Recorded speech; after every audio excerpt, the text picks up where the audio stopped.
Welcome to online अड्डा for study one for learning. दोस्तों स्वागत है आप सभी का ऑनलाइन अड्डा फॉर स्टडी यूट्यूब चैनल पर। टीजीटी पीजीटी भर्ती को लेकर अभ्यर्थी सालों साल इंतजार करते रहते हैं। लगातार इस भर्ती की जो प्रिपरेशन है वो खासकर अभ्यर्थी करते हैं, क्योंकि टीजीटी पीजीटी प्राइमरी और जूनियर से सबसे ऊपर की वैकेंसी होती है, जिसमें आप सभी को ना टीईटी देना पड़ता है और ना ही इस प्रकार का कोई समस्या सामने आती है। बस आपकी अपने सब्जेक्ट पे अच्छी कमांड हो तो आपको टीजीटी पीजीटी के अंदर एक नौकरी मिल सकती है। लेकिन अगर बात की जाए टीजीटी पीजीटी विज्ञापन के बारे में, जब से विज्ञापन जारी हुआ तब से बहुत सारे सवाल और जवाब देखने के लिए मिल रहे हैं, जिसमें कहीं ना कहीं चयन बोर्ड के माध्यम से भी बताया गया है कि टीजीटी पीजीटी भर्ती का जो विज्ञापन है वो गलत जारी हुआ है। जितने भी अभ्यर्थी वीडियो को देख रहे हैं, वीडियो को लाइक कर दें, साथ ही शेयर कर दें और चैनल को सब्सक्राइब कर लें। ज़्यादा जानकारी के हमारे टेलीग्राम चैनल और परीक्षा सिटी यूट्यूब चैनल को भी सब्सक्राइब कर लें, जिनका लिंक आपको वीडियो की डिस्क्रिप्शन में दिया है। टीजीटी पीजीटी नई भर्ती का विज्ञापन जारी होने के लिए लगातार अभ्यर्थियों के माध्यम से चयन बोर्ड के ऊपर दबाव बनाया जा रहा था। चयन बोर्ड के माध्यम से हिला हवाली लगातार की जा रही थी। चुनाव से पहले भी चयन बोर्ड ने कहा था कि नई टीजीटी पीजीटी भर्ती का जो विज्ञापन है वो हम जारी कर देंगे, लेकिन चुनाव आ जाने के बाद भी भर्ती का विज्ञापन जारी नहीं हुआ। 10 मार्च को चुनाव के नतीजे आके उसके बाद अभ्यर्थी ने मांग की मार्च महीने में, अप्रैल महीने में और मई महीने में, तब भी विज्ञापन जारी नहीं किया गया था। लेकिन सडनली यहाँ पे जून के अंदर टीजीटी पीजीटी का विज्ञापन आया। पदों की संख्या पहले के मुकाबले और भी कम हो गई।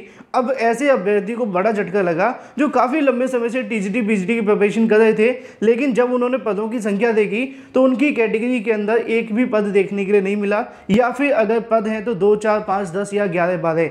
इन सभी छात्रों को झटका तो कहीं ना कहीं लगना तय था, क्योंकि यहाँ पे उन्होंने तैयारी अपने सब्जेक्ट के अनुसार कर रखी थी। अब सडनली जब सब्जेक्ट चेंज करना पड़ेगा तो नुकसान तो होगा, या फिर अगर दूसरी कैटेगरी से फॉर्म भरेंगे तो कंपटीशन भी ज़्यादा होगा, क्योंकि दूसरी कैटेगरी के अंदर भी इतनी बड़ी सीटें नहीं हैं। उसी को लेकर छात्रों के माध्यम से लगातार चयन बोर्ड के ऊपर मुलाकात की जा रही है। कल भी अभ्यर्थी मुलाकात करने पहुंचे हुए थे। आज भी कुछ अभ्यर्थियों के माध्यम से चयन बोर्ड के ऊपर दबाव बनाने का प्रयास किया गया, तो चयन बोर्ड ने इस बात को स्वीकार किया है कि टीजीटी पीजीटी भर्ती का जो विज्ञापन है उसमें थोड़ी गलतियां हुई हैं, और गलती होने की वजह यह है कि उनके माध्यम से जो भी अध्याचन विद्यालय निरीक्षकों के माध्यम से भेजे गए थे, उन्होंने एज इट इज़ यहाँ से विज्ञापन जारी कर दिया है।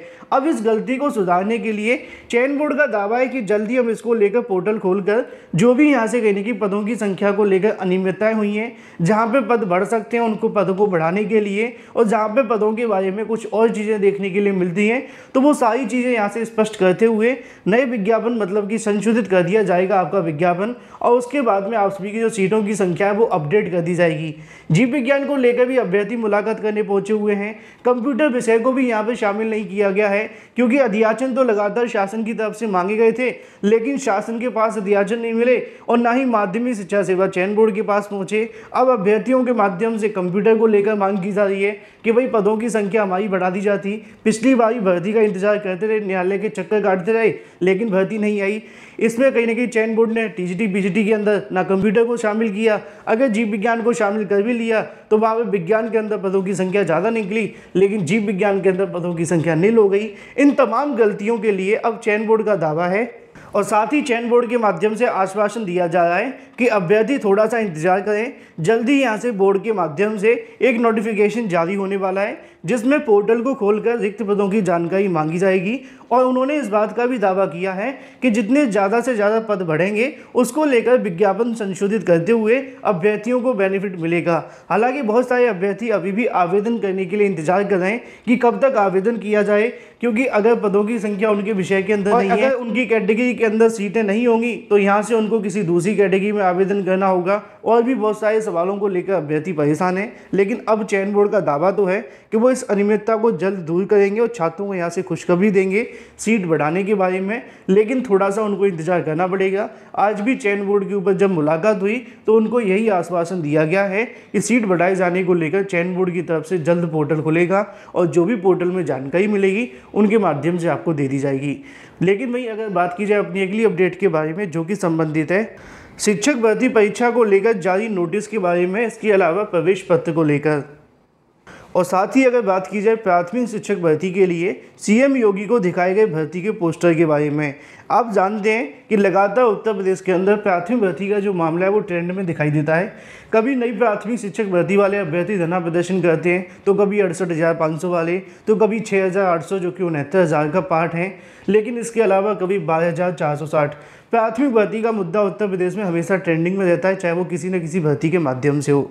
उसी को लेकर सीएम योगी को यहाँ से भर्ती से संबंधित पोस्टर दिखाए गए, और पोस्टर दिखाने के बाद जो हुआ वो काफ़ी ज़्यादा महत्वपूर्ण है, क्योंकि कई बार अभ्यर्थी जब धरना प्रदर्शन करने अपनी मांगों को लेकर जाते हैं तो ऐसा देखा गया है कि शासन प्रशासन के माध्यम से उनको लाठियां बरसा दी जाती हैं या फिर उठाकर जेल में डाल दिया जाता है।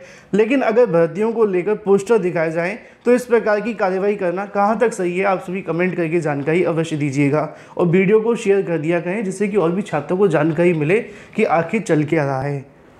आज सुबह के समाचार पत्रों में आप सभी ने देखा होगा कि जनसभा में पोस्टर लेकर पहुंचे अभ्यर्थी 6,800 शिक्षक भर्ती की मांग कर रहे थे। 8 शांति भंग के ऊपर यहाँ से जो चालान है वो कर दिया गया।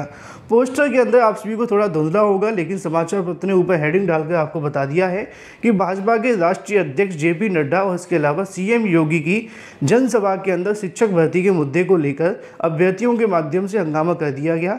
हालांकि ऐसा कुछ देखने के लिए नहीं मिला। अभ्यर्थियों का यहाँ पर दावा है कि उन्होंने पोस्टर्स दिखाए थे और सिर्फ पोस्टर देखने के बाद में यहाँ से प्रशासन की तरफ से उनको हटा दिया गया, साथ में चालान कर दिया गया और भी तमाम चीज़ें यहाँ पे लिखी हुई हैं। अगर बात की जाए एसपी के माध्यम से बताया जाता है कि अभ्यर्थियों को शांति भंग चालान किया गया है। सब जनसभा स्थल तक कैसे पहुंची इसकी जांच करवाई जा रही है। इसके अलावा सुरक्षा में सेंधमारी को लेकर भी यहाँ से जानकारी देखने के लिए मिली है। काफ़ी गंभीर यहाँ से जो आरोप है वो देखने के लिए मिले हैं। उसके बाद देर रात को यहाँ से कार्रवाई करते हुए जैसा कि आप देख पाए कि 6,800 को लेकर इन्होंने मतलब कि हम कह सकते हैं 1-1.5 साल से लगातार धरना प्रदर्शन दिए थे। यहाँ पर बात की जाए अमित बाहुबली के बारे में, उनके माध्यम से लगातार यहाँ पर धरना प्रदर्शन करने के बाद में जब भर्ती पूरी नहीं हुई तो मंत्री विधायकों से मुलाकात की गई। उसी क्रम में सीएम योगी की रैली के अंदर यहाँ से 6,800 के पोस्टर दिखाए गए।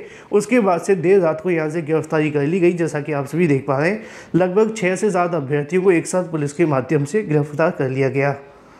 छात्रों का कहना है कि उनके माध्यम से जो पोस्टर दिखाए गए थे, सरकार का कहना है कि शांति भंग की गई थी। सुरक्षा को लेकर और भी तमाम जो सवाल जवाब है वो देखने के लिए मिले हैं।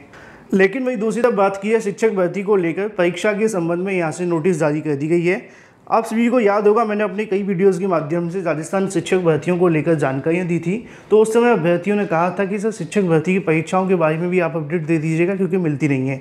तो यहाँ पे आप सभी को देखने के लिए मिलेगा राजस्थान कर्मचारी चयन बोर्ड के माध्यम से जो कंप्यूटर बेसिक अनुदेशक की भर्ती निकाली गई थी, इसके अलावा वरिष्ठ कंप्यूटर अनुदेशक की जो भर्तियाँ निकाली गई थी उन सभी की परीक्षा 18 जून इसके अलावा 19 जून को आपको देखने के लिए मिलेगी। इनकी परीक्षाओं को लेकर आप सभी के जो एडमिट कार्ड हैं वो ऑफिशियल वेबसाइट पर डाल दिए गए हैं। अगर आप लोग डाउनलोड करना चाहते हैं तो rfmssb.rajasthan.gov.in पर जाकर आप सभी डाउनलोड कर सकते हैं। आप सभी को ढेर सारी शुभकामनाएं परीक्षा में बैठने के लिए। लेकिन वही दूसरी तरफ बात की जाए एडेड जूनियर शिक्षक भर्ती के परिणाम के बारे में, आप जानते हैं कि एडेड जूनियर शिक्षक भर्ती को लेकर सचिव परीक्षा नियामक प्राधिकारी के माध्यम से एक बार फिर से OMR का मूल्यांकन करवाया जा रहा है।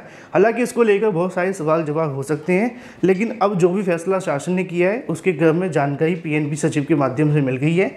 PNP सचिव की तरफ से एजेंसी को कहीं न कहीं OMR यहाँ से दिए जाने को लेकर प्रक्रिया शुरू कर दी गई है। PNP का कहना है कि आगामी सप्ताह के अंदर सभी OMR को जांच करने को लेकर जो प्रक्रिया है वो शुरू कर दी जाएगी। जैसे ही यहाँ से OMR की स्कैनिंग होती है उसके बाद में PNP के माध्यम से आगामी 1-1.5 हफ्ते के अंदर ही आपका जो परिणाम है वो घोषित कर दिया जाएगा। तो ये कहना गलत नहीं होगा कि 20 जून के आसपास एडेड जूनियर शिक्षक भर्ती का संशोधित परिणाम जारी होगा। अब देखना होगा कि कौन से अभ्यर्थी बाहर होते हैं, कौन से अभ्यर्थी अंदर होते हैं। वीडियो को लाइक कर दें, साथ ही शेयर कर दें।